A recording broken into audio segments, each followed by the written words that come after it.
করলো আমি দরিদ্র হন করে এতে বাপ করি আমি পরম আনন্দ লোক।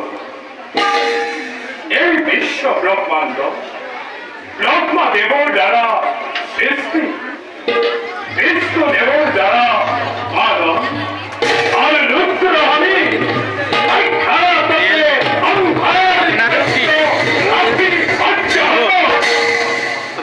আপনার ভালো সে বেশি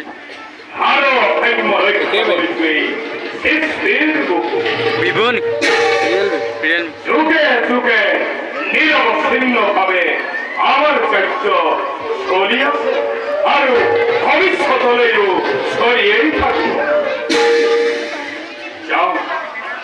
জগতর মঙ্গলের কারণে নিজ কর্তব্য আমি সমাপ্ত হয়।